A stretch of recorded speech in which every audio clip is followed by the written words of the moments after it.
But they are who we thought they were, and we let them off the hook.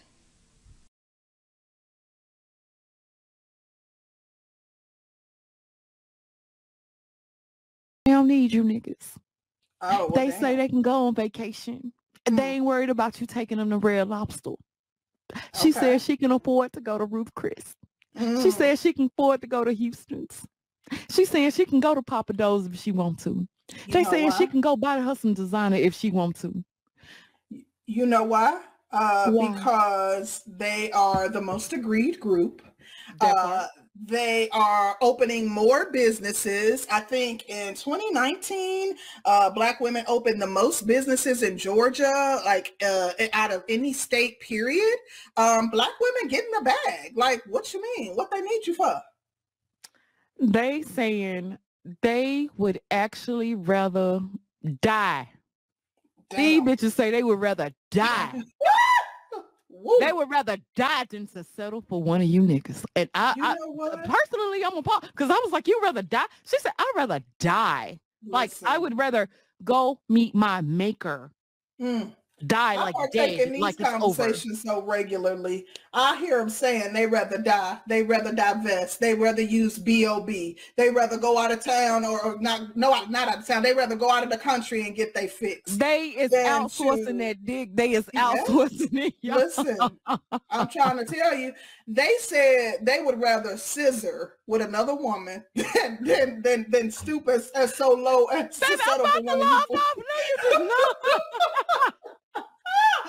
Listen, I'm trying to tell you, I am thinking that Black men have lost the gender war because Black women are choosing themselves. And the baby, they said it's a wrap. It's over with. You know what? You know what? Go ahead, girl. Go ahead. You know, the crazy part is, I think Black men felt as though this whole gender war, them fighting back, them creating a space where they can control the narrative, that their voices can be heard, will drive women to the table. But Black women chucking up the deuces. They out. They said SYSBW, baby. I'm going this way. You can go that way. Absolutely.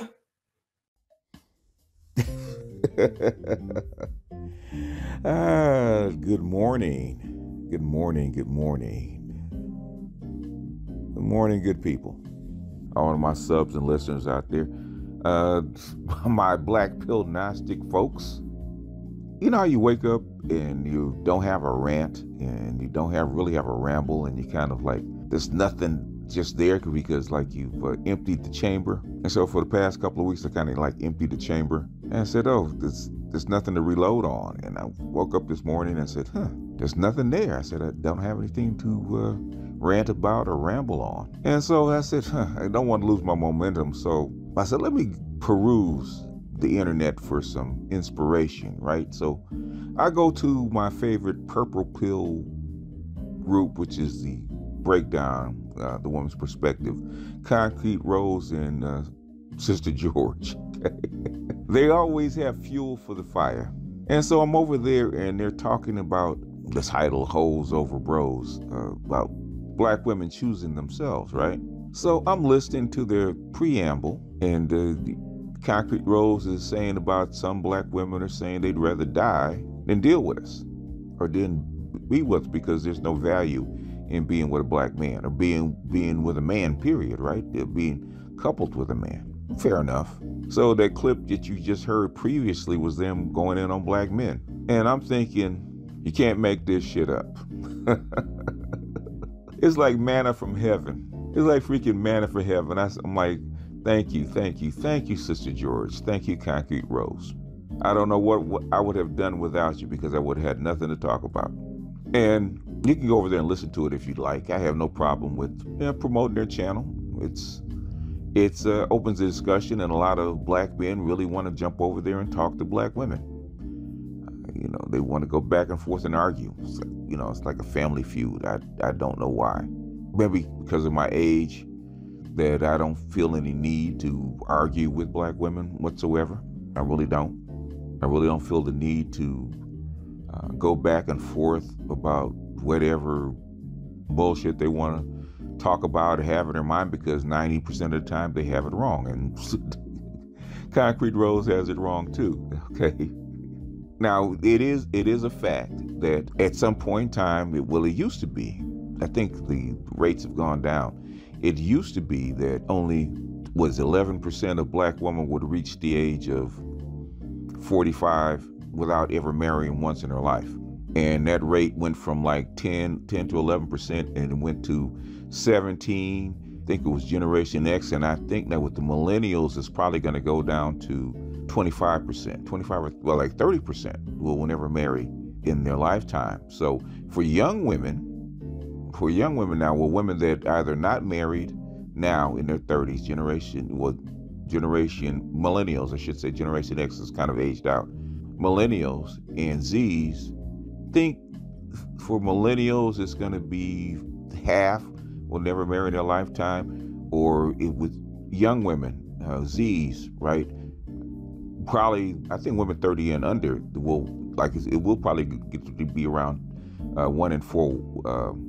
Only 1 in 4 will marry in their lifetime, because marriage is disintegrating rather quickly. And the stats that they use as far as census is concerned, you got to remember this is generational. Because if you go back to the baby boomers, most baby boomers married at least once, and baby boomers actually married earlier. Baby boomers married in their 20s. The vast majority of baby boomers, peak marriage for baby boomers back in the day, back in the 70s and 80s, peak marriage was about 25, 26.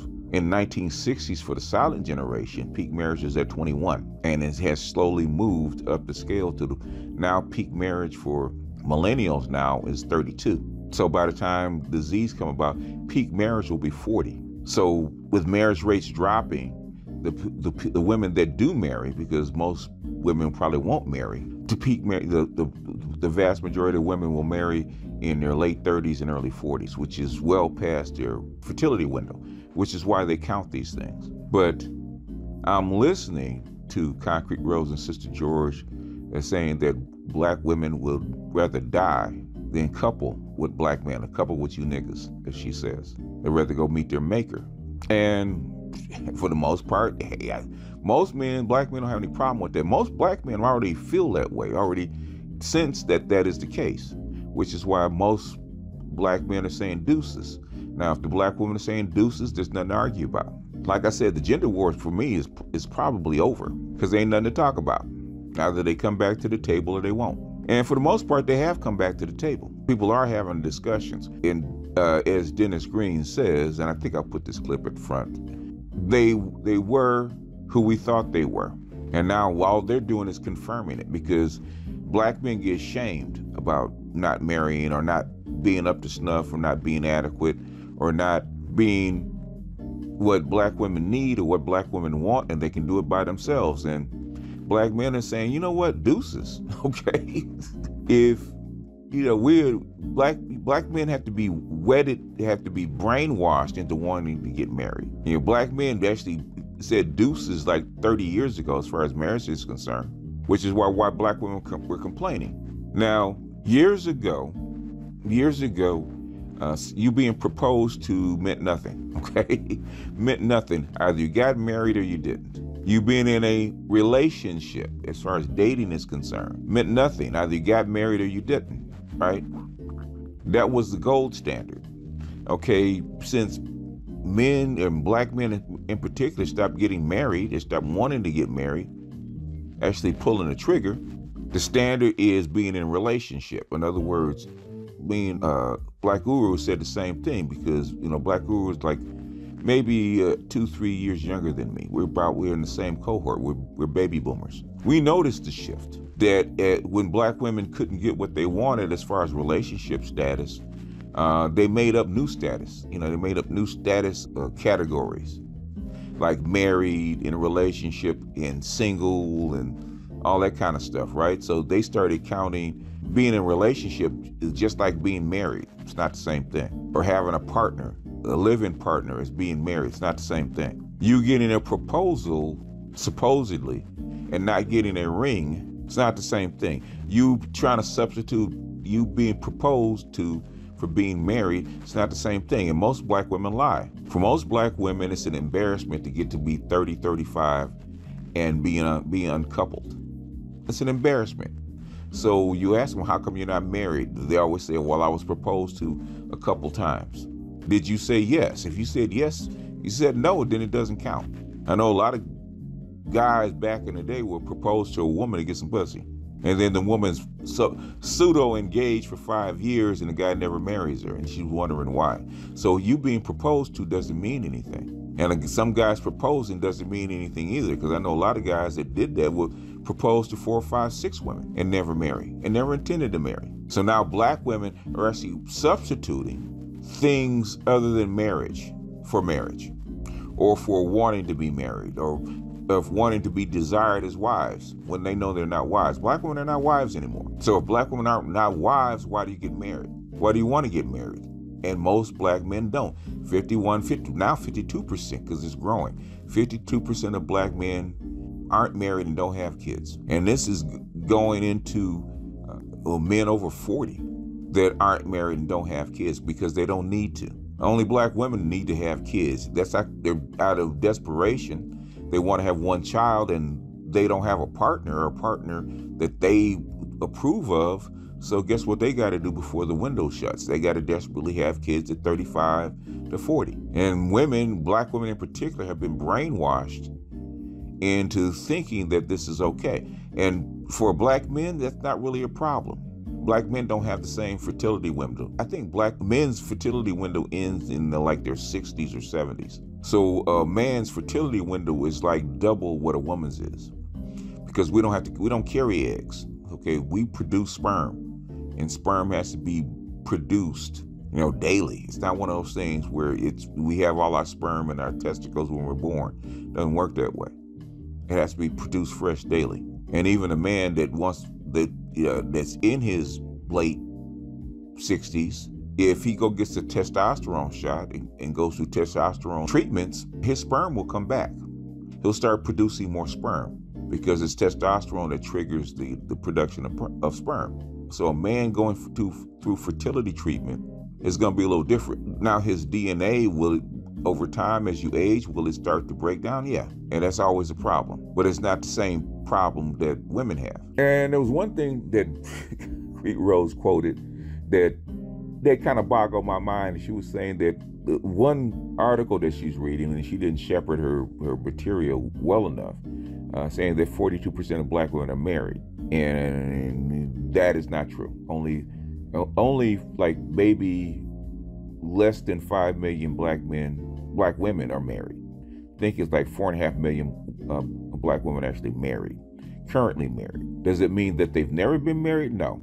But it means that only 26% of black women are married. And that's been fairly consistent for the last 30 years. That black women, marriage rate marriage rate is low. It has been low for the last 30 years. It hasn't really changed very much. Whereas black men hover between 32 and 35%. So black men's marriage rate is like 8 to 10% higher. And even though black men have a lower population, black men have like 800,000 more marriages because they're marrying outside of their cohort, outside of their race. So a lot of this stuff is debunked, and I think a lot of this stuff is sour grapes that black women would default to whatever they can get at the end of the day, so they don't have to die alone. And for a lot of boomers that didn't get married or got divorced which is insane, why any man would marry a black woman modern black woman. You know what? I really cannot actually make a case for black women. And I really can't imagine make a case for black women being wives, okay? Because for whatever reason, black women are the least married and the most divorced. They're the least married and most divorced because it looks good until the rates actually look good until you actually compare it against other women, other groups of women. Like for black women getting married at least once by the age of 40, it's actually dropped to 42%. For Latinas, it's 77%. They'll get married at least once in their lifetime. For white women, I do believe it's like 80%. So the rate that black women will get married in a lifetime is like half. But the median age for black women to have a baby is still 23. The median age for her to get married is 32. So black women have always prioritized having a baby over getting married. The nuclear family, husband, wife, baby, has never been a priority for black women ever, really. You go back and read Fraser's book. Black women have never prioritized marriage over kids. And black women, even back then, would have children by multiple men. In fact, I got to do a piece called, like I said, a piece called The Village Wife, where black women expect to be married, a couple, and have children by 2, 3, 4 men. And that's supposed to be normal. And that is not new. To black women, marriage is just a series of relationships. In fact, back in the day, black women used to practice what they call a walking divorce. They would not get divorced on paper. They stay married to a guy, and they just bring a series of other guys for relationships to come in, have kids by, couple up with, and then split. So what black women are doing is not new. The thing is now it's on paper. And now it has to be compared to everybody else. And when black men had no choice except to deal with the woman that they were assigned to, that they were designated to, and forcibly, by force, held to that standard and held into place, black women could do that. So black women not wanting to be with men or be in the category with men or put up with black men is understandable. And their frustration is also understandable, because guess what? Black men ain't choosing them. The millennials and the Zs are not choosing them anymore.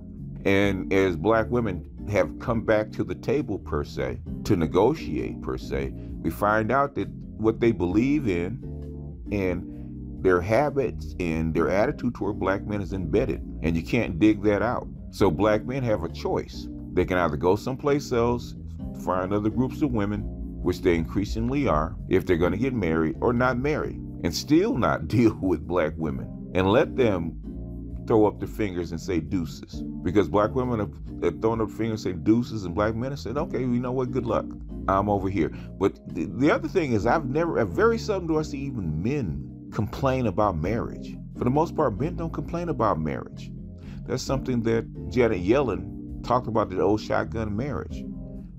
Offering marriage was more important to women than it was to men. Because I don't hear any stats about men complaining about never getting married. I really don't hear stats about men complaining about never having children. You ask a man, does he want children? And he says, well, yeah, it would be nice to have kids. I think that we all want to procreate, if possible.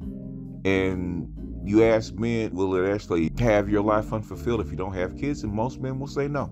Men do not have a biological drive to reproduce. They have a biological drive to have sex. But to actually have children, that's not a biological drive that men have. Is it an innate desire to reproduce yourself? Probably. It's not the same drive that women have. Because men don't carry children, so they don't have the same angst. But they have a biological need, a biological drive to spread their seed. So women, black women especially, get mad when men don't think like them. They do. And black women still were in the mindset of 50 years ago, 60 years ago, when black men were locked into the group, into the community. And they had to pick from the women that were in their community. They couldn't go outside of it without facing the retribution from powers that be, from the dominant society. Black women have always complained about black men dating out. They used to complain about soldiers, black soldiers bringing back wives from other lands like Korea or China or the Philippines, or even in World War II in Germany and France. Just complain. They're still complaining. In fact, Concrete Rose was complaining about that when Game Changer said we just need to go pick better bitches and pick women from elsewhere. And we got the same complaints, the same talking points, that those women are the worst of women. Those are women that you marry or want to marry the ones that the men from that culture threw away. That's not true.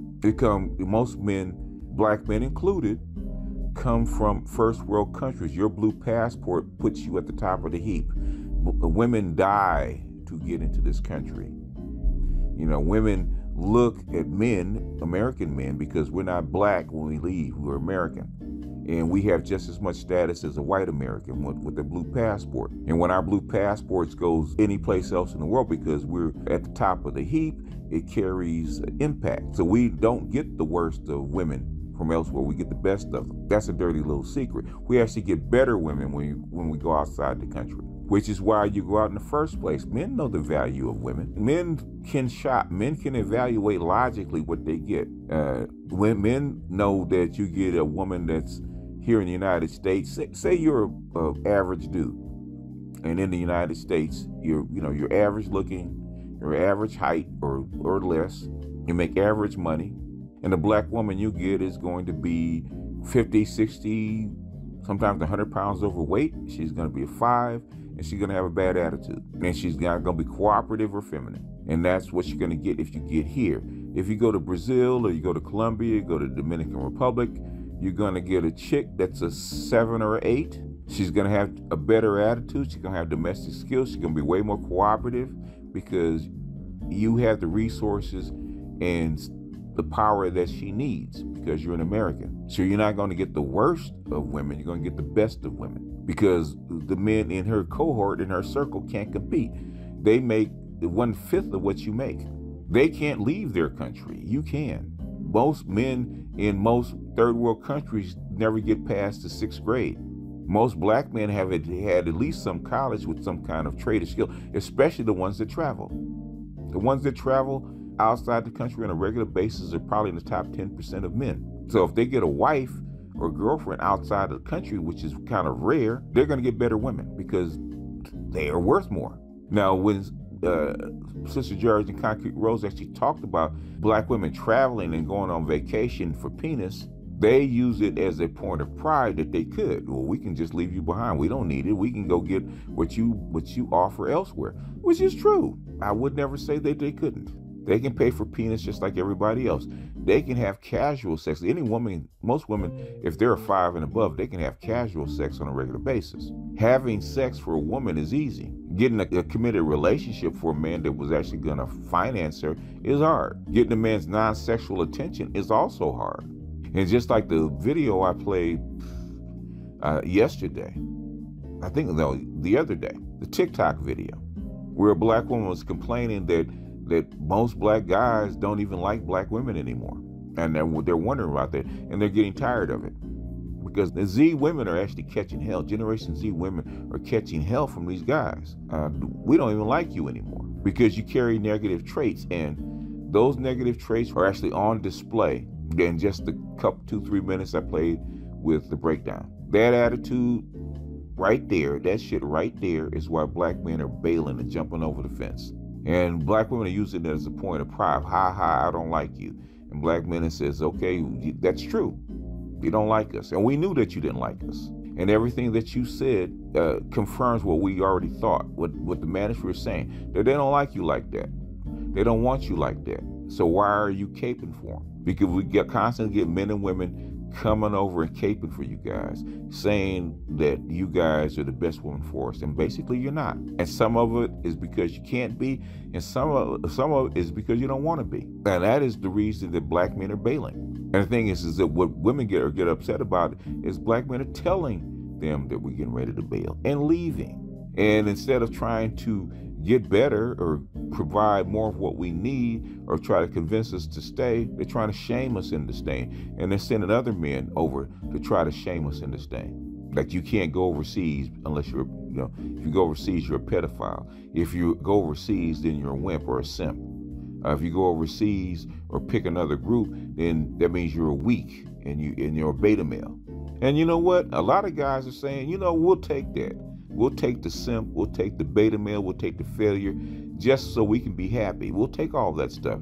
Why try to prove to somebody else that you're this, that, or the other, just so you can say that you did it, instead of being happy At the end of the day, man, you only got one life to live. Why should you struggle and have headaches and have your life ruined just to prove a point? Instead of just, it's to forget the point. Let's go be happy. And I think that's what the Z's have figured it out, and the millennials are figuring out. And the argument that we're having is between basically Generation X, going back and forth with this bullshit. Basically the gender wars, the Generation X thing, and maybe some millennials. And Generation Z and the younger millennials are like, what the hell is going on? What is this for? And why do we keep going back and forth over the same shit? Millennials and Zs are saying, why the hell do we want them to come back to the table? And the boomers been saying, if they don't want to come to the table, let them go. But Generation X has a point to prove.